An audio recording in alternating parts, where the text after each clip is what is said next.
Less than 100 spaces left in the prison system. Now, the figures today said 83 spaces were left in the prison estate. Now, that is a staggering amount of insufficient spaces, shall we say, left in the prison system. What is going to happen when these spaces are filled up and the prisons are at maximum capacity? Now, they are holding some prisoners in police stations, but they can only do that for so long because it is against human rights. Because anybody that has been inside of a police station will know there's difference between a police station and a prison cell. Police stations and prisons, to go for that matter, but police stations are not a place you want to be spending weeks upon time. Police stations are designed to hold you for a number of hours, not days or weeks. Now, they are coming up with another plan, or should I say Keir Starmer is coming up with another plan, and his next plan is to start releasing prisoners after serving 1/5 of their sentence. So just to put that into figures, 1/5 of a sentence, if you got a 5-year sentence, you will serve 1 year. Or if you get a 10-month sentence, you will serve 2 months in prison. And the rest on licence with strict conditions, it says. But the thing that they've done wrong, like I've mentioned in previous videos, which I'll mention again, they're letting the wrong type of people out of prison. They're letting people out who are in and out continuously throughout their lives. Doesn't matter whether they served a fifth of the sentence, half of the sentence, or the full sentence. As soon as they get out, they're going to go straight back to what they used to doing all of their lives, which is, for the majority of them, is using drugs, then going out and committing crimes to fund their drug habit, and ending up back in prison. Because prison isn't a deterrent for them. Some of them have got nothing on the outside. They haven't got a home. They haven't got family.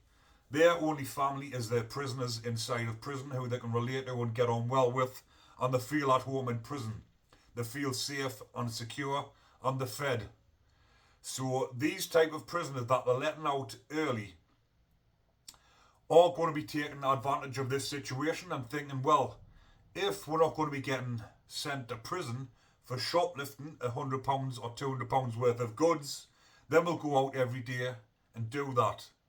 Because it is saying that shoplifters who are stealing underneath a certain amount of money, or under a certain amount of value, won't be going to prison. So these type of offenders will be taking advantage of that situation, which they are doing. And they'll be thinking when they go up to courts, they'll only get a suspended sentence. But a lot of the time they're out on licence, and the probation officers will just recall them if they're committing further offences. They don't have to go to court. Probation have got the power to say a recall and send them straight back to prison. So all these spaces that have been freed up are now becoming blocked straight back up with the same ones they've just released to make space for the next wave of criminals coming into the justice system. So again, when all of these are coming back in on recalls, or some of them getting sentenced for committing further offences, it's just blocking the system up to the maximum. So like I mentioned in previous videos, the ones they want to be releasing is the ones that they don't really want to be releasing, because it's the ones that are doing bigger sentences. But it's the ones that are doing bigger sentences are the ones that have changed their mindset, and they are what you would class as model prisoners inside of jail. Because a lot of them, when they've been in prison over 5, 6, 7, even longer years, all they want to do is now get out and live their life. But obviously they've got years ahead of them, so they're just waiting for that day to come. But if they did give these type of offenders early release, and obviously keep them on the strict licence conditions, then these type of offenders are the ones that aren't going to be straight back into prison. Because a lot of them aren't habitual criminals. They're not the what type that are in and out continuously. A lot of them have made bad mistakes in life, but they've served a long time inside of prison, and they've served long enough to realise that they don't ever want to go back there. A lot of the ones that are getting released, or like I've mentioned, just doing short sentences. Short sentences doesn't faze anybody. If you're doing 2, 3, 4, you've got to release 2, 3 or 4 months, and you've got a release date, then prison isn't that much of a hassle for you. It's the ones that are doing longer sentences, or the ones that have got to do parole sentences, that feel the pinch and knows just how much they've lost, and they've got years ahead of them. These are the ones that they should be looking at releasing, making sure that they're not no longer a risk, seeing what their prison reports are like, seeing what their feedback is like from the outside probation, and if they're fit for release, let them out, give them a chance outside in the community to prove that they can be a valued member of society, get back out and integrate and just get on with their lives. Like I say, a lot of people make mistakes. Sometimes a lot of them get excessive sentences, which is far beyond anything that they did need. Most of them obviously needed prison because of what they've done. But, like I've mentioned, give them a fair chance instead of letting these other prisoners in and out that are just going to just abuse the system and come straight back in. But I just thought I would bring that to your attention, people, and let you all know what is going on with the prison overcrowding. Because at the moment, with 83 spaces left and low staff, prisoners are being kept banged up for days on end.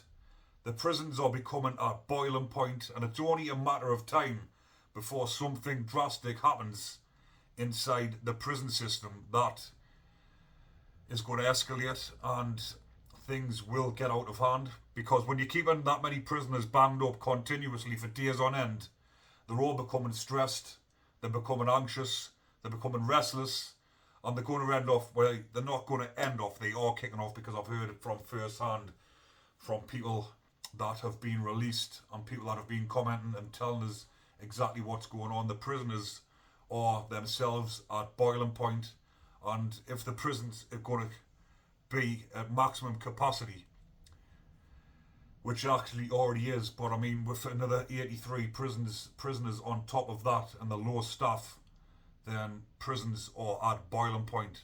There needs to be drastic measures taken now.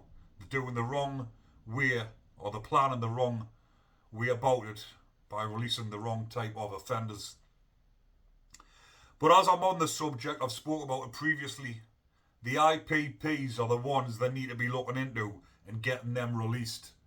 Because a lot of them are way over tariff, some of them up to 10 years over tariff. They've committed no further offences. They can't keep their heads down inside of prison because of mental health issues that's going on inside their heads because of the IPP. They're frustrated at the IPP. They can't get released. But again, they've not committed any further offences. And a lot of the time, they're just not conforming with this prison system, as in doing courses. And I mean, there is a lot of IPPs that are way over tariff, that no longer pose a risk. There's thousands back in on recall that no longer pose a risk. They're only back in on recall because of minor licence conditions that they've broke. But again, because the system is so chocker, it's taking too long for them to get back out.